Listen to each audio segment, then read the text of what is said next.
Hey, this is Jen, and welcome to the Dropping Keys podcast.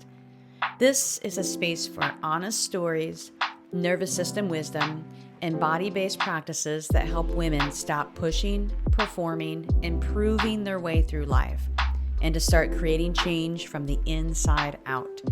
I am so glad you're here. Let's get started.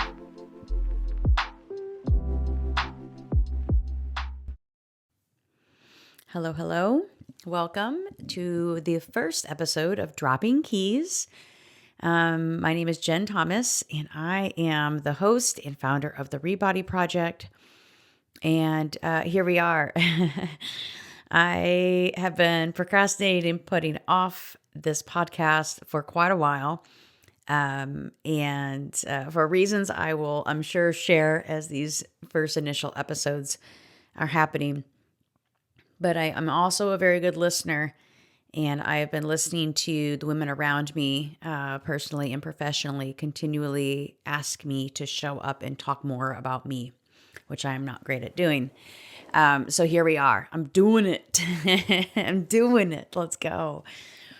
Okay, so the first two episodes, I'm just going to talk about my story, talk about how I got here, and what this work has meant for me, how it came to be, and what I hope it is for you and for the women I can positively affect with it. All right, so let's get started.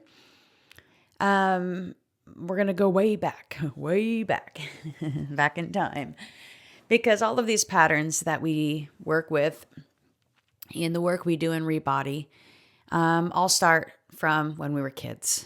So when I was a kid, I learned to read the room before I learned to read myself. And I think that's a pretty common statement for most children, as we all naturally attune to our caregivers. But I guess I'll speak to the fact that I was born to a 18-year-old. So my mom was barely 18 when I came into the world, and I was originally supposed to be adopted, and she chose to keep me. And so that context, I think, is important to put down at the beginning because, Lord, I can't even imagine if I would have been a parent at 18 years old. But my mom was, and she decided to be a single mom. But she was still a kid herself, right? And so I learned very early that it was actually not safe to be fully myself. My mom's moods would swing quite wildly. She never really found a steady space for herself internally. And so the stresses of being a single mom, a young mom, and the like, there was a lot of kind of volatility in terms of emotions. And so for me as a kid, what that meant was I read her nervous system at all times because my own sense of safety depended on it, right? Because it was fine one moment and not fine the next, what I learned to do as a young child was I learned to become very low maintenance and kind of invisible and really scan before I spoke, right? I also learned that my feelings didn't have a place to land. They were often treated as inconvenient, that it was too much.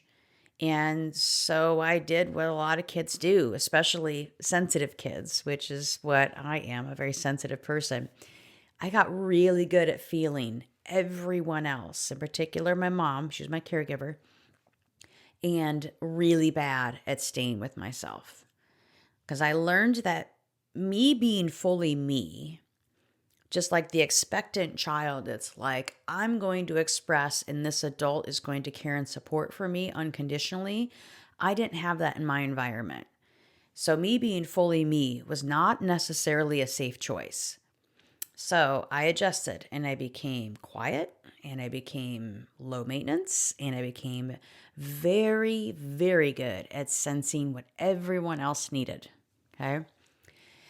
I've always been a deep feeler. I didn't realize this until later in life. But yeah, as a kid, the way I'm made, my nervous system is very sensitive. It is fantastic. It is one of my most favorite parts of being me today. Um, when I walk into a room, I feel the vibe of that room. Boy, if I shake your hand and meet you, I feel your literal vibe. I know it's a word that's like in the zeitgeist now, but I will feel you before you have to open your mouth. I can walk into the forest and feel the vibration of individual trees. I shit you not. And so this sensitivity, I love it. It is an amazing thing. And I'm sure I'll do an episode at some time to expound upon the sensitivity.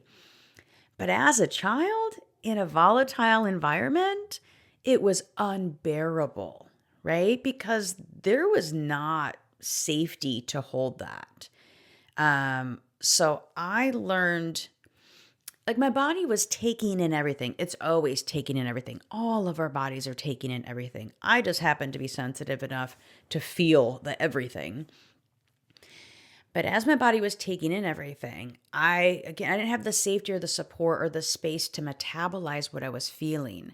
And so if my mom got upset about something and she was angry and maybe, kind of huffing and puffing around the house, I would literally feel her sensations and her feelings in my body, but with no context as to why or what. I just know I felt uncomfortable and I wanted that to go away. And in my little kid brain, I figured out how I would try to adjust my behavior in order to help adjust her state so that I could feel better, if that makes sense. Okay. My body was taking in it all. And listen, there was also heavy stuff going on. There was domestic violence, there was sexual trauma. There were very real reasons outside of my mom's volatility that my body did not feel like it was a safe place to live and stay and feel all of these things. So, one of the most sacred parts of me, one of the things that I love the most, my sensitivity, actually became a threat to my survival.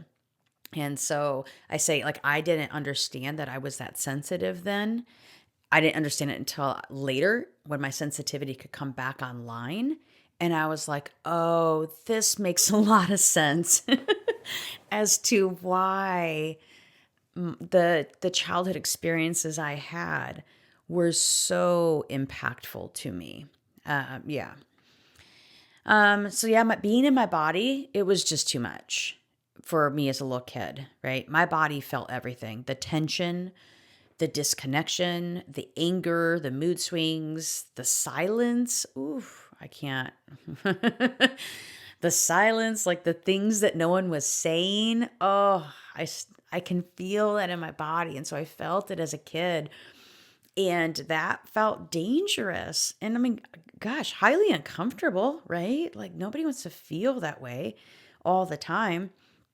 And so my body did something very smart to protect me from feeling all that. It pushed all of me living, all of my experience up into my head.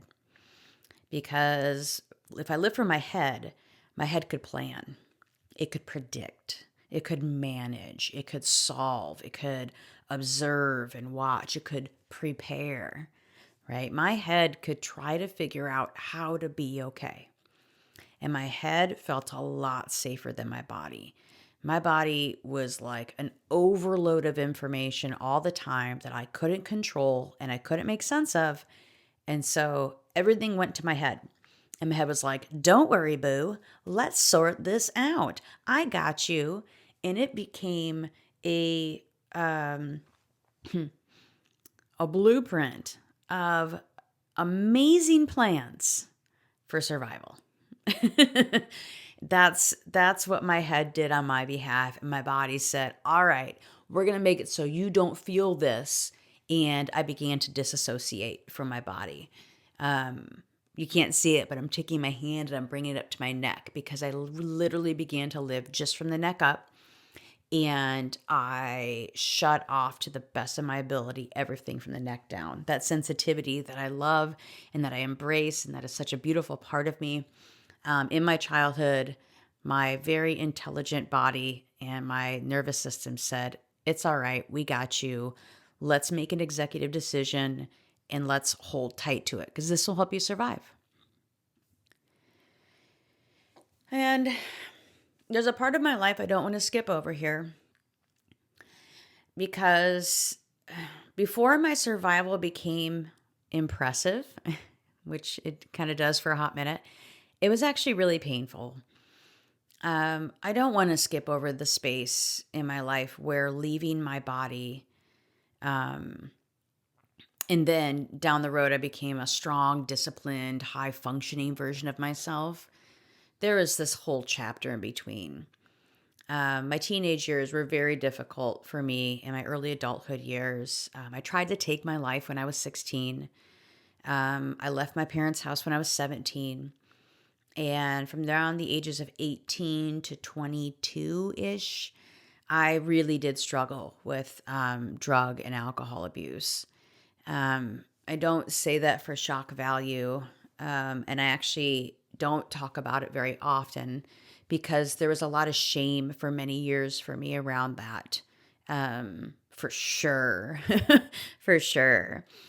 But I also don't want to tell like some polished story where trauma, like real true trauma and survival patterns magically turned into discipline. Because before they turned into that, it was a lot of pain. So like before I became the strong one and the capable one and the disciplined one, I was a teenager and a young woman who did not know how to live inside herself. Yeah. And so I sought substances in order to try to survive, literally. Um, I understand addiction differently now than I did then, for sure. And I don't see it now as a moral failure on anyone's part. And in relationship to my story, I see a woman who was absolutely toast, man. I was fully dysregulated, heavily traumatized, and I was just trying to find any way to get out of that pain that lived inside my body. I wasn't broken per se, but I was just surviving, you know. And then, yeah, as I became an adult, I found something that gave that survival energy a shape, and that was training. Athletics, they gave me something measurable, something I could improve and I could control and I could point to as like proof that I was worth being here. If I could lift more or endure more or push harder, run the mile faster, do harder things better, then maybe, just maybe, I was worthy of existing. Yeah, existing.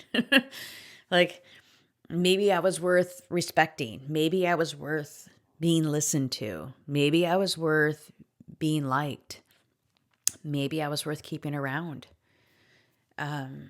Strength became my proof that I was competent and disciplined and that I could do hard things, and proof that I was worthy of being here. And for a long time, I thought that because I was physical, I was embodied.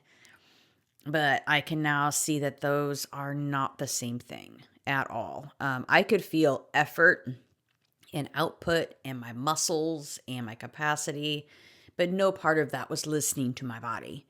I was asking for performance, and I was asking my body to help me prove something to me. Because all of this, yeah, I'm sure had some sort of interaction with the outside world. But when I reflect about how I felt during that time, it was not for accolades. If I competed, it was me against me. It was not so somebody else would say, "Wow, you got second place, Jen. That's really awesome." Like at all. I would dissociate from that. And I could not receive compliments. People would give me compliments and it would just bounce off this invisible wall. Every ounce of what I did in athletics was me for me proving to me getting better for me. And I think I know at the time I thought of it in I don't say like a humble way, but like I was just like, yeah, it's not an ego thing for somebody else. This is not about proving to somebody else. It's just for me, I just enjoy mastery, which I do, but not at a level of trying to establish my own worth to myself, which is ultimately what I was doing at the time. And dude, so I did CrossFit, competitive CrossFit for many years, and I loved hard training. I loved the red line workouts. I fucking loved that effort that took me all the way to the edge. Like those grueling, intense, long, grindy workouts, they were like eating fluffy cheesecake to me. They had like a calming effect to me. I would look around at what everybody else looked like doing these and the way that they would describe them to me. And it looked hard. And on some level, I understood, yeah, this is hard. But holy shit, I loved that feeling. That intensity was so familiar. But like in the gym, it finally looked powerful instead of painful. It just felt clean. It felt familiar.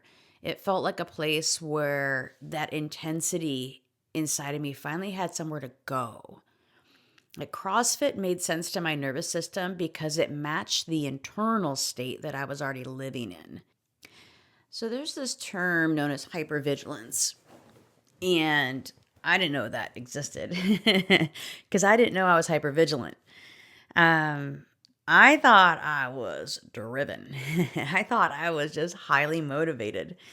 I didn't know that how deeply I was over functioning in my life. I thought I was just being responsible. I didn't know that I like couldn't rest. I thought I just had a lot to do. I didn't know that my body was bracing at all times, ready for the next thing that might take me out. That's the subconscious pattern. I just thought that's how life felt. Like my body was talking to me for years about this. I just did not understand her language yet. I had gut and digestive issues that I tried to solve 6 ways from Sunday.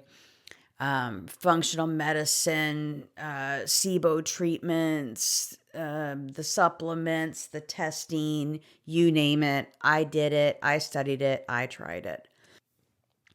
And to really no avail, I would get some temporary relief, and then I would find I still hadn't fully recovered. My food choices selectively got smaller and smaller and smaller and smaller, trying to control these gut and digestive issues over the years. I had migraines.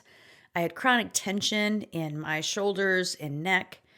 I had sleep issues. I had a shoulder issue that had no real physical correlation to it, a hip issue that had no real correlation to it. I had perfectionism issues. I was over functioning in all of my relationships, from parenting to marriage to business owner to head coach to health coach.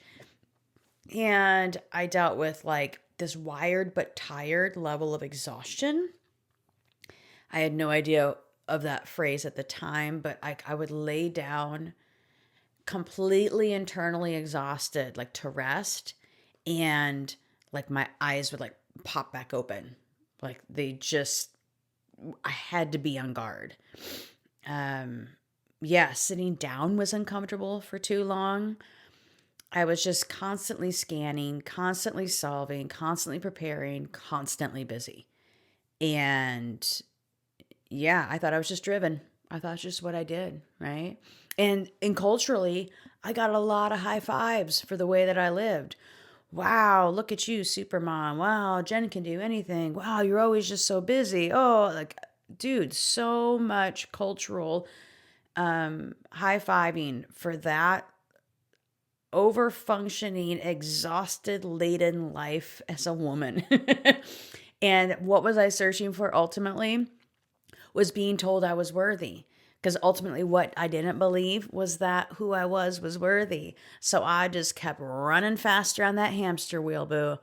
Faster and faster. Oh, I can run faster. Oh, look at me. Oh, look, I got a different stride on this hamster wheel. Oh, I can do flips on the hamster wheel. Like, I was like, that was my survival methodology, was I can do this harder, faster, better for longer than anyone can do it. I used to say nobody can outwork me. Still true to this day, but I don't use that part of me. Anyways, nobody can outwork me. And it was a source of strength within me because I had to survive my childhood.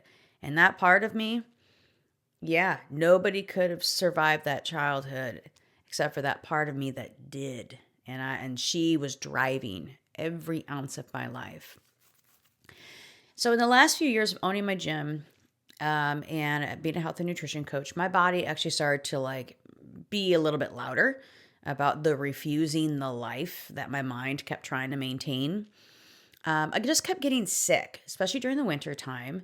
My immune system just felt off, right? My digestion was, like I said, always a mess to some extent. And I kept gaining like belly fat that had made zero sense given my lifestyle. I mean, for as hard as I worked out, I ate impeccably, and I measured my macros and weighed my food. Couldn't mess with me. So I started wondering, like, something's up here. I also was noticing like some level of exhaustion that would hit me a few hours after I do one of those really grueling workouts. Where like I really like wanted to take a nap, and I was like, man, I don't know if that's how you're supposed to feel after being in the best shape of your life.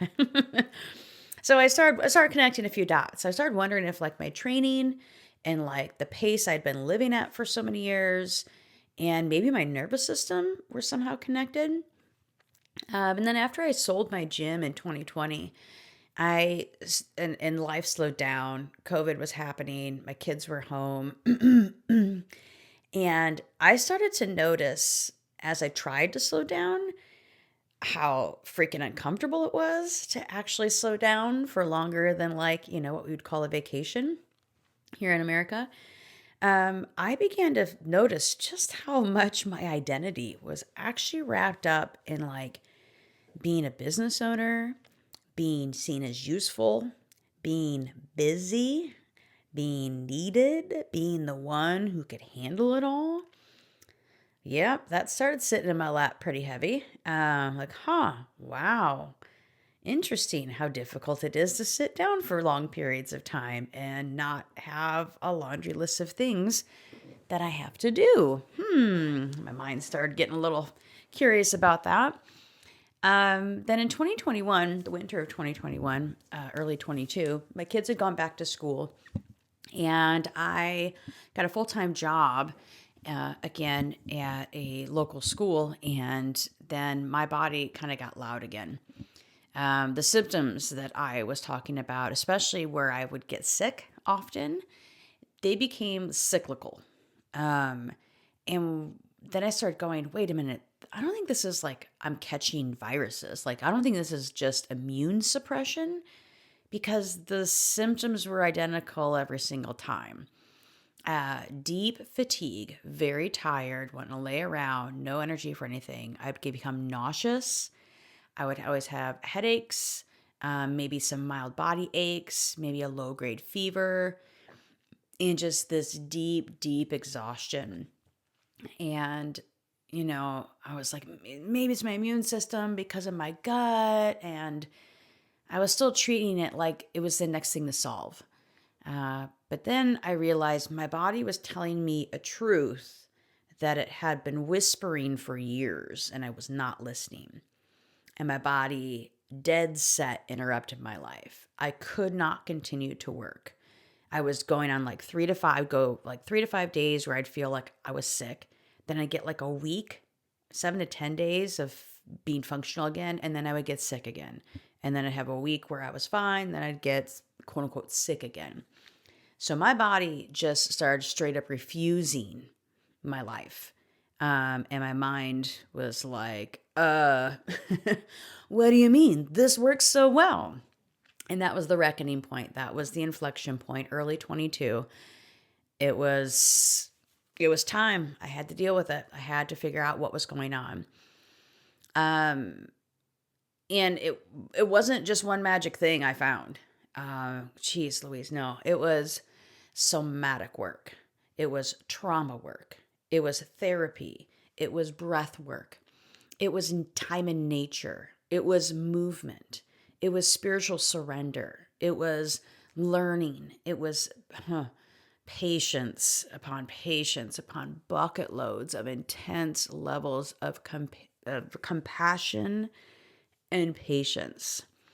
It was grace. It was love. It took an army to bring me back to myself, to the self that I didn't even know that I lost as a kid.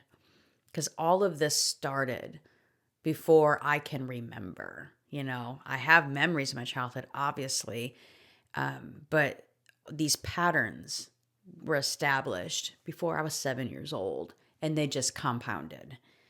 So I had to give my body years, literal years, ladies, of this attention and compassion and patience and grace that I had never known how to give to myself before. Oh man, I had to feel the things that I had spent my life outrunning like it was my full-time job. I had to feel bucket loads of sadness, which was actually the easiest of the emotions to feel. But I had to give myself permission to feel anger and express it, and grief, deep, deep levels of grief. I had to give myself permission to feel joy. You wouldn't think that would be true, and yet it was very true.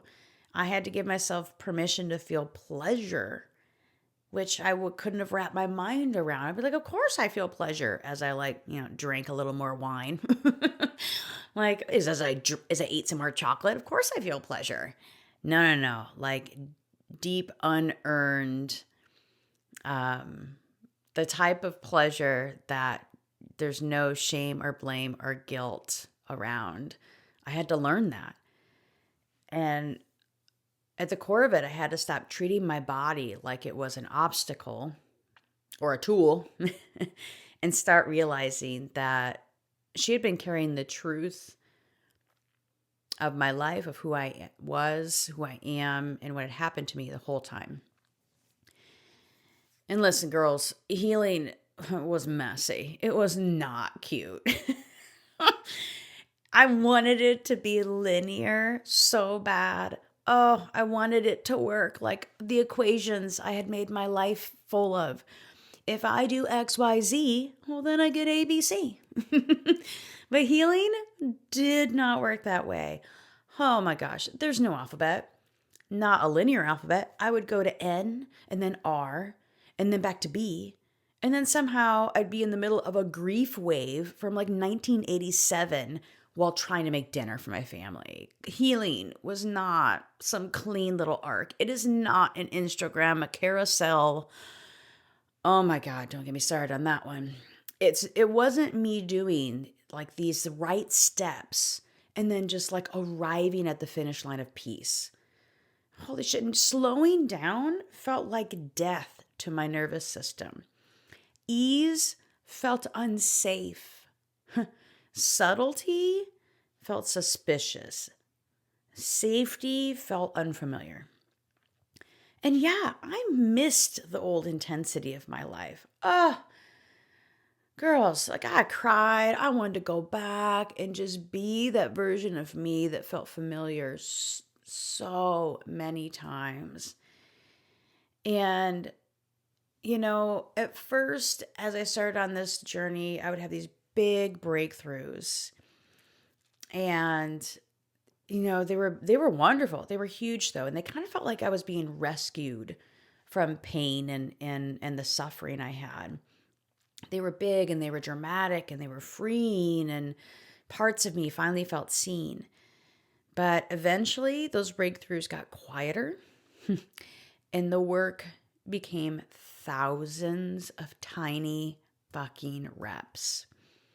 Just tiny moments of staying with myself when I wanted to go back up in my head and leave.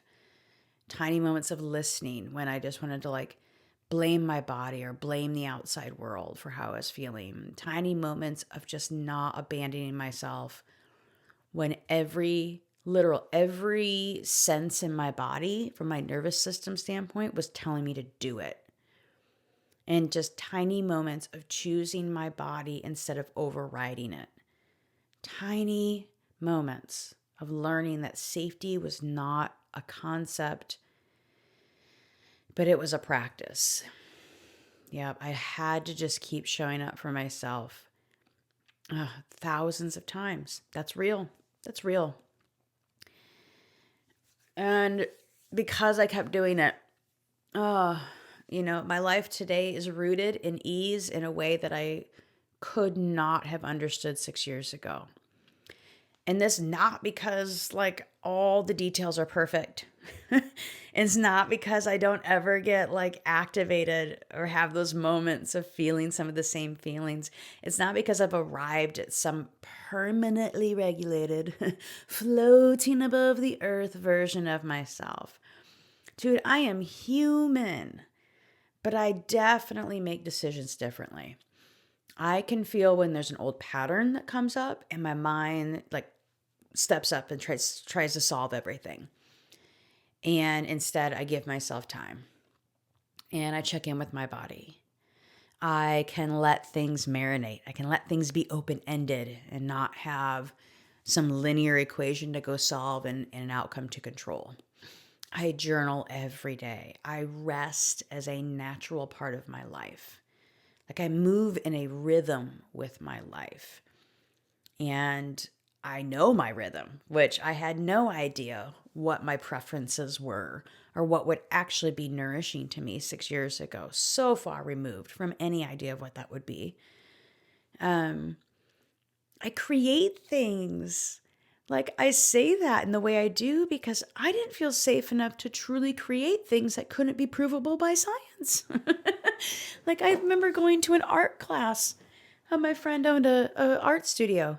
And it was like literally like she taught you how to paint this thing. And of course there's variations because every one of us is going to paint a little bit differently. But she walked you through step by step.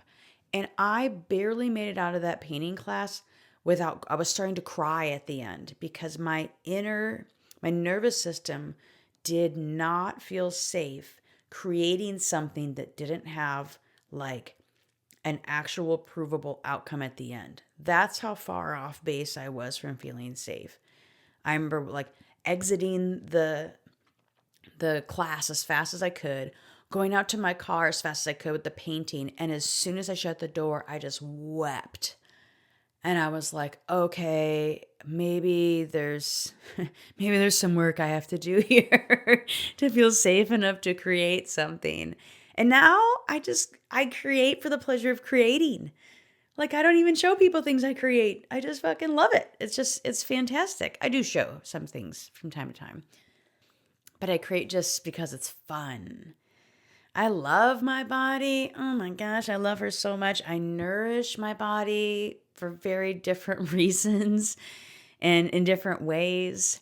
I don't ask my body to perform for me or push for me.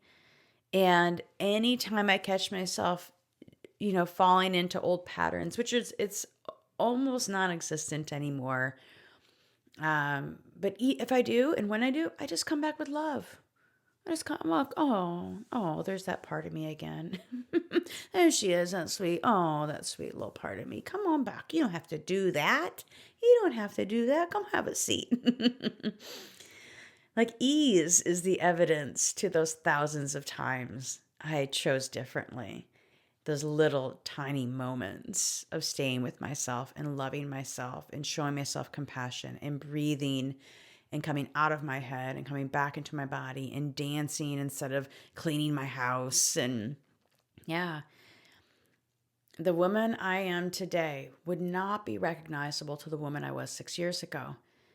I mean, I just used to ask my body to do a lot more for me than was loving or reasonable.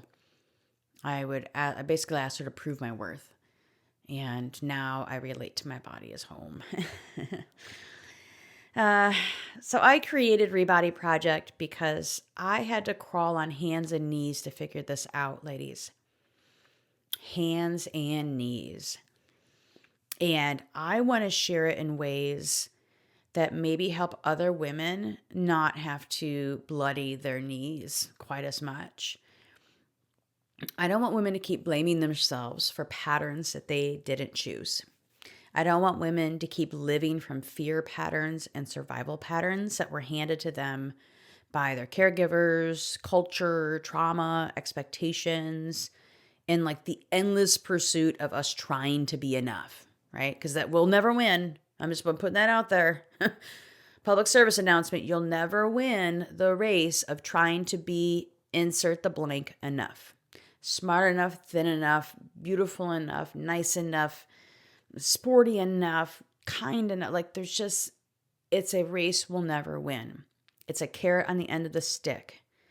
I want women to know that their body can become a safe home for themselves. It's one that you don't have to fix.